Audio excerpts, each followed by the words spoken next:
katuweeyo essaala. Katonda waffe omulungi omwagala otuwadde akaseera kano, ate nange nompa omukisa okubaako kye njogera.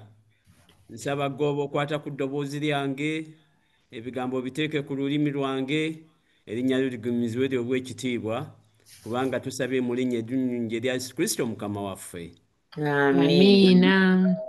Amiina nnyo. Ebintu bingi ebinyumira nnyo, naye ebigambo ebisinga okunnyumira byebyo ddala nga Yesu kennyini biva mu kamwa ka Yesu. Bwebanga biva mu kamwa ka Yesu mbyagala nnyo.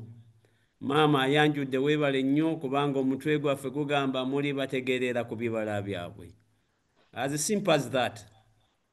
Ate bwe ŋŋamba mutitegeerera ku bibala byammwe, nnyumirwa nnyo Yesu kubanga alina bingi bye yayogera, ndowooza yakigenderera. Lwaki ŋŋamba yakigenderera? Okuggyayo omuti, ekibala, ettaka, bingi ebikwata ku ekyo. Naye mu by'omwoyo birina kye kitegeeza kiwanvu nnyo. Oba ndi kibala kirungi, oba omuti gwange gubala ekibala kirungi, oba gubala ekibala kibi. Those questions, ebibuuzo ebyo nina okubiddamu, olina okubiddamu. Mu nsi leero mulimu abantu bangi abagamba nti bakristaayo, oba abagamba nti baweereza banjiri ya Kristo. Naye baluwa ddala abakristaayo abatuufu nga baweereza ba Mukama? Yesu yagamba nti kyangu okumanya baganda baffe oba bannyinaffe okusinziira ku bibala bye babala. Yesu kyeyava ayogera ebigambo ebyo, ndi mu Matayo essuula ya 7. In fact essuula eya Matayo bw'oba otandikidde mu 5 nga Yesu alinnya ku lusozi, atandika okubuulira okw'oku lusozi, n'ayita mu ssuula ey'omukaaga, n'ayita mu ssuula ey'omusanvu, n'ayita mu ssuula ey'omunaana. Era bw'otuuka mu ssuula ey'omunaana olunyiri olusooka lugamba ne bava ku lusozi n'abayigirizwa ne bagenda. Naye leero njagala ndowooze nnyo ku ssuula ya 7. Era mu ssuula y'omusanvu olunyiri 15 wagamba mwekuume bannabbi ab'obulimba. Ndowooza Yesu alabula buli muntu, irrespective oba otuddewo oba oliridde wa, mwekuume bannabbi ab'obulimba abajjira mu byambalo by'endiga gye muli, naye nga munda gy'emisege egisikkula. 16 muli bategeerera ku bibala byabwe. Abantu banoga batya omuzabbibu ku busaana, oba ettiini ku mwenyango. 17 bwe kityo buli muti omulungi gubala ebibala ebirungi, naye omuti omubi gubala ebibala ebibi. Ndowooza these questions fall back on me. Bino bijja gyendi ne bigamba mbala bibala birungi, mbala bibala bibi. Omuti omulungi teguyinza kubala bibala bibi, so n'omuti omubi teguyinza kubala bibala birungi. 19 buli muti ogutabala bibala birungi bagutema, bagusuula mu muliro. 20 kale muli bategeerera ku bibala byabwe. Neewuunya nnyo lwaki Yesu n'omuwandiisi Matayo addemu ekintu kino emirundi 2, mu lunyiri lwa 16 n'addamu mu lunyiri olwabiri. Ndowooza waliwo ensonga. Era njagala nkozesa kubanga ne Luka yawandiika ebigambo bye bimu, newankubadde biri byali ku lusozi, naye ate mu Luka mu lusenyi mu lunyiri olwa 43 okutuuka ku 45 akwanaganya ebigambo bye bimu, kubanga tewali muti mulungi ogubala ebibala ebibi, newankubadde omuti omubi ogubala ebibala ebirungi. Bassebo ne bannyabo, njogerera ku kigambo kino Yesu kye yawa okulabula, muli bategeerera ku bibala byammwe. Indeed Yesu agamba obala ebibala. Kyova olabanga mu Yokaana 15 Yesu ayogera ebigambo bino. Era bw'onfuna time oyinza okuyitayo nti nze muzabbibu, mmwe matabi. Tewali ky'oyinza kukola awatali Yesu. Bw'oba oyagala okubala ebibala ebirungi, bwe mba njagala okubala ebibala ebitegeerekeka, nga ndi omuti ogutegeerekeka ogunaabala ebibala ebirungi nteekwa okubeera attached ku Yesu. Era kyava ayogera mu ssuula eyo Yokaana 15 n'agamba mubale ebibala. Yesu akusuubira, Yesu ansuubira okubala ebibala, si kuyita buyisi mu nsi eno. Nina okubala ebibala ebitegeerekeka. Waliwo olugero olumanyiddwa obulungi. Omusajja mu myaka gya 1600 abantu baava mu Bulaaya bajje basengeeyo ewammwe eyo, naddala ewammwe eyo Rosette Wall eyo Massachusetts, ne bajja basenga eyo. Bw'ajja okusenga eyo, omanyi kye yakola? Yajja n'ekibala akisimbe eyo, alabe oba ettaka linaakikkiriza. Zino ze muyita pears. Omusajja amanyiddwa omuzungu eyakireeta John Endicott mu mwaka 1600, era kigambibwa nti yafuuka gavana wa koloni eyo ewammwe eyo Rosette mu 1629. Kati bw'aleeta omutwe ogwa peeya ogwo okuva e Bulaaya, yali tamanyi nti gunaasimbibwa, naye history eraga nti n'okutuusa kati kyekimu ku bibala eby'amaanyi ennyo ebimanyiddwa mu kitundu ekyo. Njogera kubala ekibala kyava wala ne kijja.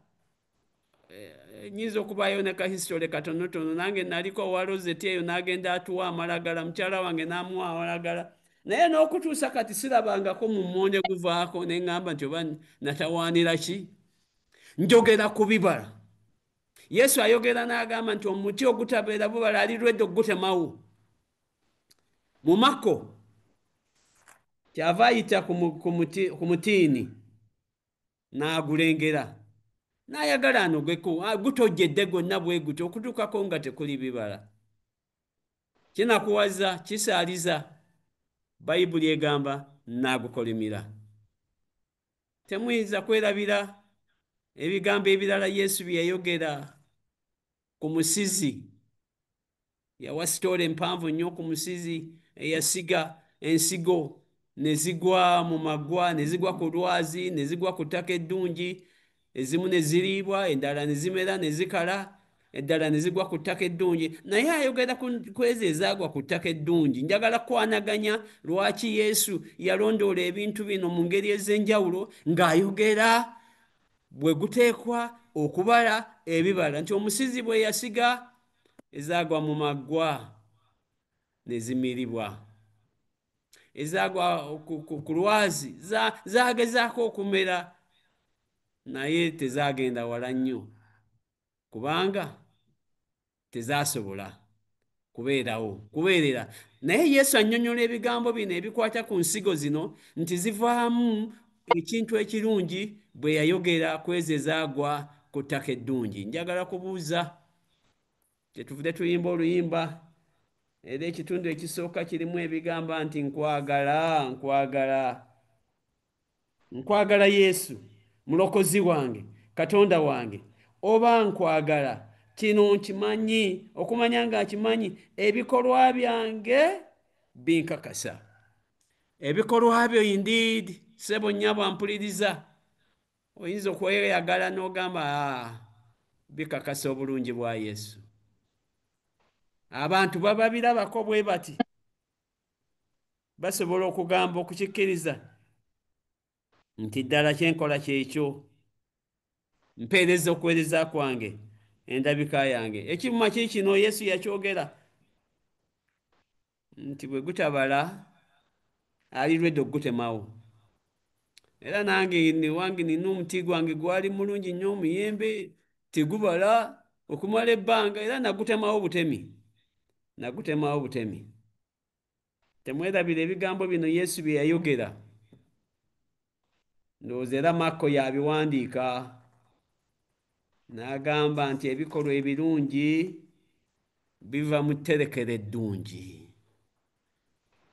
Ate etterekero eddungi eryo gwe mutima gwo. Ndowooza Zabbuli 119:11, nterese ekigambo kyo mu mutima gwange. Omuntu atereka ekigambo kye mu mutima, definitely nsuubira okujjako nga si ki okubala ebibala ebirungi. Bassebo ne bannyabo, abantu batutunuulidde, abantu bantunuulidde, balaba ebikolwa byange, engeri gye neeyisaamu, engeri gye njogeramu, oba ddala biraga obulungi bwa Yesu. Naye nga bwe ŋŋambye, Maako 11, 12, 15 biva mu tterekero eddungi, ebikolwa ebirungi, ebibala ebirungi bigoberera mu ngeri y'emu. Naye ebitali birungi biva mu tterekero ebbi, kikafuuwe kireme kulabikira mu ffe, okulabika nga tuli bwe kito. N'agamba mu lunyiriri lwa 15 lwe twasomye mu Matayo nti mubeere beegende, mwekuume bannabbi ab'obulimba. Bannabbi ab'obulimba bayitudde naffe, bayita naffe, balya naffe. Mwekuume, mwekuume. Lwaki agamba mwekuume? Kubanga bayinza okuleeta obubi ennyo. Ye muntu afuukafuuka, atali kyali, kakiro tabulamu. Abaganda bwe bati bwe bagamba. Ku lwaleero, Wednesday ya leero ewammwe eyo gye bwakeeredde n'olabika bulungi, ne buziba n'olabika bulala. N'ewaffe eno mu lunaku lwe tuyingiddemu olabika bulungi ku makya, akawungeezi n'olabika bulala. Mwekuume, mwekuume. Lwaki nnumiriza ekigambo kino mwekuume? Sitoola emwetegeze eyogerwa. Omusajja omu yayagala okufuna omulimu, yali anoonya mulimu. Kaakati n'alaba akalango akagamba nti omulimu weeguli mu zoo yaffe, jangu okole mu zoo. Mu nsi ezigunjuse mukimanyi, mubimanyi, wabeerayo ebifo abantu bye babeeramu, abantu ne babajja ne balaba ebiri mu zoo. Oluusi tezibeera nsolo ddala, oluusi bibeera bintuutu birala. Naye kyenjogerako kyekyo. Omusajja n'ajja okunoonya omulimu, ne bamutunuulira. Bwe bamutunuulira ne bagamba nti onoogusobola, naye si kirungi kubuulira gy'okola naki ky'ogenda kukola. Naye olw'okubanga omusajja ono yali ayagala omulimu afune akasente, yali ku kisenge, n'akkiriza ne bagumuwa nga olina okwambala ofaananire ddala ezzike era okola ebikolwa ng'ezzike. Kigambibwa nti bw'ayingirayo okukolayo, that is pretending, false pretense. Bw'ayingirayo mu nnaku olwaddako nagamba naye bulamu tokoze bulungi, olina okukolera ddala ng'ezzike bwe likola ne lyekyangacanga ne lyekuba. Nzijukira ttiimu yaffe eya Uganda yayatiikirira nnyo lwekyo, kubanga tulina amazike. Kakati eyawangula emisinde yakuba mu kifuba naye akuba ng'ezzike, nekitunda nnyo, nekitunda nnyo. Kakati next day n'addamu n'akyusa n'akolera ddala bulungi nnyo ng'ezzike, era nga si kyangu kwawula nti zzike lye likola oba muntu. Ddala ddala behave like bw'atyo, kubanga ebyoyo abirina biki. Naye kigambibwa nti omulundi ogwaddako n'agenda yeesuuba. Omanyi amazike gaagala nnyo okwesuuba. N'agenda yeesuuba, agenda okwesuuba, ne kimutwala ne kimukasuka okukakana ng'agudde mu kabini endala ng'ate waliyo empologoma. Kyava akuba enduulu, bannange mujje munnyambe, mujje munnyambe. Kati oli kyava ajja n'amugamba gwe okola ki ekyo, tokikoza. Nga naye muntu ayiringa empolo, ayambadde bya mpologoma. N'amugamba toyogera. Bw'onookikola enkya baffe embi bajja kutugoba tufiirwe ak'okulya. Bassebo ne bannyabo, Bayibuli egamba mwekuume abantu mu modolo eyo. Ne mu Bayibuli mulimu abantu abeefuulafula abataali kye baali. Nja kukoonako katonotono abo benzijukira mu Bayibuli. Nzijukirayo omusajja nga Balamu gwe baagulirira, muweereza wa Katonda, naye agenda akolimire eggye lya Isirayiri. musajja wa Katonda, amanyiddwa nga musajja wa Katonda. Omanye ensimbi, bagamba ensimbi weekuba egonzaawo, like that. Agamba naamwe mwekuume. Njagala kubuuza ssebo nnaabo mu bulamu bwo, ddala olaga ekyo ebikolwa byo biraga ddala nti oli mukkiriza, oli wa Yesu? Ne ku Facebook abantu bakusobola okutegeera Balamu bw'atyo bwe yakola. Nzijjukirayo mu kitabo kya Yobu, tetujja kusomayo, naye Yobu essula ey'okubiri olunya 11, mikwano gya Yobu abo b'omanyi ne bajja, Bayibuli bwetyo negamba ne bajja waali. Bwe baatuuka awo bwe baayogera nga tebiraga nti ba mukwano. Ndowooza kya nsonga okussa omwoyo ku ekyo Katonda, okubeera abantu ba Katonda. Katonda omuteeka mu maaso. Ono agamba, quotation egamba nti omuntu ebikolwa bye nga birungi, abala ebibala ebirungi ebirabika, ateeka Katonda God first. You put God first. Mu bulamu bwo, mu bulamu bwange, Katonda gwe nsoosa. Matayo 6:33 kyava agamba musooke munoonye obwakabaka obw'omu ggulu, ebirala byonna nga tebinnaba kulowoozebwako, ebirala binajja luvannyuma.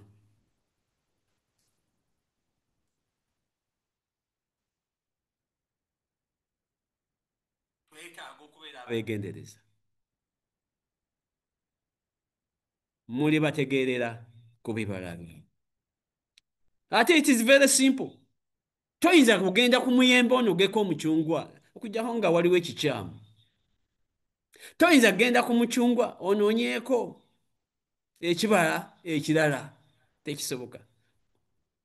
Omuti gw'omucungwa gulaga ebikolwa byagwo. Era ne bw'oba toŋŋambye nti guno mucungwa guvudde ku mucungwa, omucungwa gwokka gw'ombulira nti teguyinza kuva ku muti mulala. Ewammwe eyo teri ffene, naye newaffe toyinza kuleeta ffene n'ogamba nti namugje ku mangada. Just can't. N'olwekyo bassebo ne bannyabo, empisa zaffe, bye tukola biraga kalakita zaffe, biraga kye tuli kyennyini. Bw'obeera omulimba era ojja kubeera mulimba, bw'obeera mukumpanya era ojja kulaga bukumpanya, n'ebirala bingi. Kyova olabanga Bayibuli eyogera bulungi. Pawulo ye yawandiika bingi byayogera ku kibala ky'omwoyo, omuli okwegendereza,